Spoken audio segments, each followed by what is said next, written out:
अस्सलाम वालेकुम। आज का जो टॉपिक है वो बहुत ही इम्पोर्टेंट है इस लिहाज से कि अगर आप टेंसेस सीख रहे हैं या सीखना चाहते हैं या टेंसेस का आप यूज़ करते हैं तो उसके लिए ये चीज़ बहुत इम्पोर्टेंट है जानना कि आप हेल्पिंग वर्ब्स को किस तरह यूज़ करेंगे, कहाँ पर आपने कौन सा हेल्पिंग वर्ब लगाना है, किस सेंटेंस को देखकर हमें पता चलेगा कि ये सेंटेंस जो है वो किस ज़माने का है, ये सेंटेंस में क्या काम हो रहा है। ये सारी चीज़ें जानने के लिए हेल्पिंग वर्ब का सही यूज़ पता करना बहुत ज़रूरी है। तो सबसे पहले तो आपको छोटी सी स्टोरी से बताती हूँ। फॉर एग्ज़ाम्पल कोई स्कूल है, वो कहीं स्पोर्ट इवेंट्स पर गया हुआ है, स्पोर्ट्स इवेंट है, वहाँ पर कोई स्कूल गया हुआ है। तो वहाँ पर जब बच्चे जाते हैं तो वो सिर्फ़ एक स्कूल के बच्चे नहीं जाते, अलग अलग स्कूल से बच्चे आते हैं। तो इस तरह हमें कैसे पता लगेगा कि हमारे जो स्कूल के बच्चे हैं वो कौन से हैं? अगर सभी लोग एक जैसे ही आएंगे, हर स्कूल से आएंगे, यूनिफॉर्म्स तो स्कूल्स के सेम ही होते हैं मोस्टली, तो हमें कैसे पता चलेगा कि ये हमारे स्कूल के बच्चे हैं? वो अगर हमें वो जानना है तो हम एक काम कर सकते हैं कि हम अपने स्कूल्स के बच्चों को अलग अलग जैकेट्स पहना दें।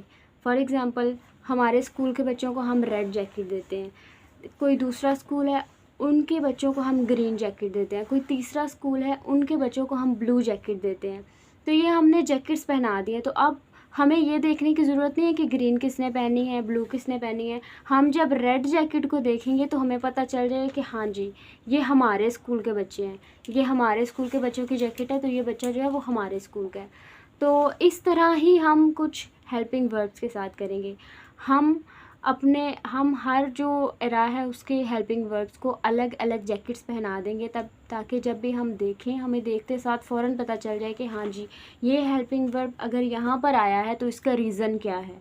क्योंकि हमारा काम है चीज़ों को रीज़निंग देना। जब हम चीज़ों को रीज़निंग देंगे तभी हम उसे याद रख पाएंगे, नहीं तो रट्टा लगाने से हमें कभी भी कुछ भी याद नहीं रह सकता है। हमें याद रहेगा थोड़ी से टाइम के लिए, हमें कुछ टेम्परेरी फ़ायदा भी देगा, लेकिन बाद में हमें भूल जाएगा, तो क्या फ़ायदा उसका जो हमें याद ही नहीं रहना। तो आपने अपने माइंड में इस एग्ज़ाम्पल को रखना है कि हम उनको अलग अलग चीज़ें असाइन कर दें या कोई ऐसी स्पेशल चीज़ दे दें जो सबके पास ना हो, तो वो चीज़ ख़ास हो जाएगी। तो हमें पता चल जाएगा कि अगर ये चीज़ यहाँ पर आई है तो इसका ये रीज़न है। ठीक है, तो अब हम देखते हैं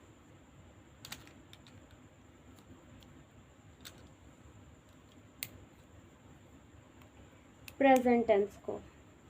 सबसे पहले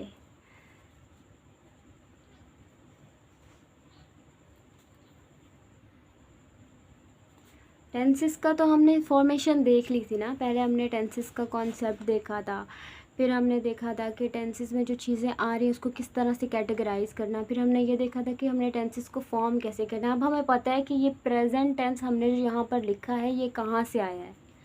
ठीक है, हमने कहीं से रट्टा नहीं लगाया है, हमने रीज़न दिया है कि हाँ जी ये प्रेजेंट टेंस इस तरह से बनता है। तो जो प्रेजेंट टेंस है,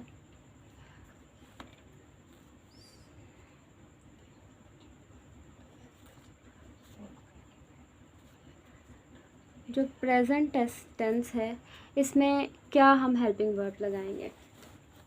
प्रेजेंट टेंस में लगेगा डू, दस,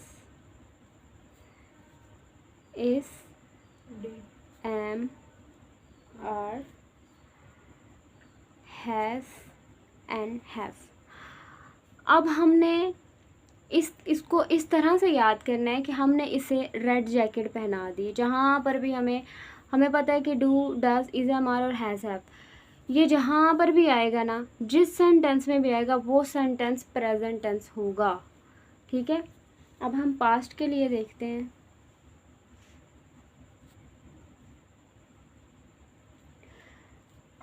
इज़, एम, आर का बन जाएगा वॉज, वर,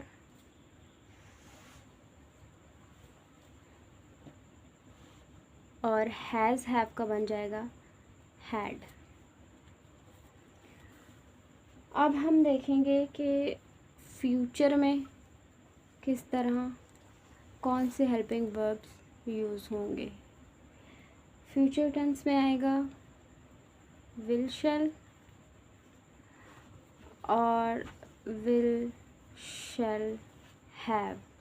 जो इसका मेन है यही विल शैल को माइंड में रखना, जहाँ पर भी विल या शैल आता है वो हमारा फ्यूचर का टेंस होगा। तो ये हैं हेल्पिंग वर्ब्स, इन्हें आपने माइंड में रखना है इस तरह से कि ये हमारे स्कूल के बच्चे हैं, ये सेकंड स्कूल के बच्चे हैं, ये थर्ड स्कूल के बच्चे हैं। जो भी आप इन तीनों को जो भी अलग अलग चीज़ स्पेसिफाई करेंगे उस चीज़ को याद रखना। जैसे हमने जैकेट का किया था कि हम एक को रेड जैकेट देंगे, एक को ब्लू जैकेट देंगे, एक को ग्रीन जैकेट देंगे, इसी तरह आपने इन चीज़ों को याद रखना है।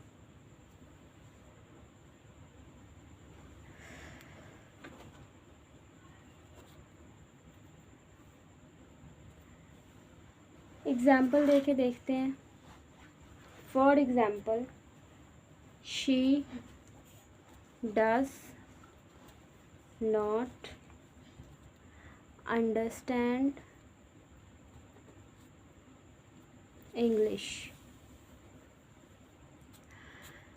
यहाँ पर ये डज जो नज़र आ रहा है ना सामने, अगर हमने ये डज देख लिया है तो हमें फ़ौरन से हमारे माइंड में आना चाहिए कि हाँ डज तो हमने प्रेजेंट टेंस के हेल्पिंग वर्ब्स में लिखा था। तो अब हमें ये पता चल गया कि ये जो सेंटेंस यहाँ पे लिखा गया है ये प्रेजेंट टेंस का है। ठीक है, इतना पता चल गया कि ये जो सेंटेंस यहाँ पर लिखा गया है ये प्रेजेंट टेंस का है। अब आपने कहना है कि हाँ हमने हेल्पिंग वर्ब देकर ये तो पता कर लिया है कि इसका ज़माना कौन सा है, ये टेंस है किस चीज़ का, किस ज़माने का है। अब हम ये कैसे पता चलाएं कि ये जो टेंस है उस पर जो काम हो रहा है वो काम कौन सा है। काम की कौन सी टाइप्स हमने पढ़ी थी, indefinite, continuous, perfect, perfect continuous. अब हम जब हेल्पिंग, इनमें से कोई भी हेल्पिंग वर्ब जब हम किसी सेंटेंस में देखेंगे हमें फ़ौरन पता चल जाएगा कि ये प्रेजेंट का है, ये पास्ट का है, ये फ्यूचर का है। तो जब हम काम को देखेंगे तो काम को देख के हमें कैसे पता चलेगा कि ये कौन सा काम हो रहा है, ये काम इंडेफिनिट है या फिर कॉन्टिन्यूस है या फिर परफेक्ट है या फिर परफेक्ट कॉन्टिन्यूस है, किस तरह से पता चलेगा। इसकी भी एक आसान ट्रिक है, क्या है, main verb. Main verb, main verb जो है वो 3 टाइप्स का होता है। फॉर एग्जांपल, गो ये first, went second, gone third. Main verb 3 types के होते हैं। मेन वर्ब 3 होते हैं, फर्स्ट, सेकंड और थर्ड। इन मेन वर्ब्स को यूज़ करके हम किसी भी सेंटेंस का जो वर्क होगा उसका पता कर लेंगे कि ये वर्क कौन सा है, ये इंडेफिनिट है या फिर ये कंटिन्यूस है या फिर ये परफेक्ट है या फिर ये परफेक्ट कंटिन्यूस है। सिर्फ इन 3 चीज़ों की मदद से। इन्हें एक्शन वर्क कहते हैं। ठीक है, ये मैं आपको प्रोवाइड कर दूंगी, साथ ही ये भी आपने याद करने होंगे। ठीक है, दूसरा ये कि अब हमने ये तो हमें पता चल गया कि इन मेन वर्ब्स की हेल्प से हम ये पता कर लेंगे कि कौन सा काम जो है वो कौन सा हो रहा है, इंडेफिनिट हो रहा है या फिर कंटिन्यूस या परफेक्ट कंटिन्यूस। लेकिन पता कैसे करेंगे, बहुत ही आसान तरीका है। जहाँ पर भी मेन वर्ब की फ़र्स्ट फॉर्म आ जाए, किसी भी सेंटेंस में मेन वर्ब की फ़र्स्ट फॉर्म आती है तो वो होगा इंडेफिनिट। उसका वर्क कौन सा होगा, इंडेफिनिट। दूसरा ये कि जहाँ पर मेन वर्ब की फ़र्स्ट फॉर्म आ जाए प्लस आईएनजी आ जाए, मेन वर्ब की फ़र्स्ट फॉर्म प्लस आईएनजी आ जाए तो वहीं पर हमें पता चलेगा कि ये काम क्या है, कॉन्टिन्यूस है। अभी हम सिर्फ काम की टाइप्स को देख रहे हैं कि इन हेल्पिंग वर्ब्स को, मेन वर्ब्स को यूज़ करके हम किस तरह से अपने काम को आइडेंटिफाई कर सकते हैं कि कौन सा काम। और अभी हम ये नहीं देख रहे हैं कि कौन सा पास्ट में है, कौन सा प्रेजेंट में है, कौन सा फ्यूचर में। अभी हम सिर्फ ये देख रहे हैं कि काम है कौन सा। हम काम की पहचान कैसे करेंगे, जैसे हम ज़माने की पहचान करते हैं उसी तरह हम काम की किस तरह से पहचान करें। जहाँ पर मेन वर्ब की फ़र्स्ट फॉर्म आए वो होगा इंडेफिनिट। जहाँ पर मेन वर्ब की फ़र्स्ट फॉर्म आए प्लस इसके आईएनजी का इजाफा हो जाए, जैसे मैं पढ़ा रही हूँ, मैं रिकॉर्डिंग कर रही हूँ, मैं खाना खा रही हूँ। तो इनको जब जो भी कोई सेंटेंस है उसमें आईएनजी का इजाफा, working, thinking, educating, working, thinking, going, eating. तो ये सारे क्या हैं, इन सब के साथ जो आईएनजी का इजाफा हो रहा है, ये सारे जो हैं वो कॉन्टिन्यूस में आएंगे। तीसरा ये कि मेन वर्ब की जहाँ पर भी थर्ड फॉर्म यूज़ हो जाए, थर्ड फॉर्म का मतलब ही होता है कि काम कंप्लीट हो चुका है। जहाँ पर भी थर्ड फॉर्म आ जाए इसका मतलब है कि काम कंप्लीट हो चुका है। ठीक है, अब आपने इन चीज़ों को याद रखना है।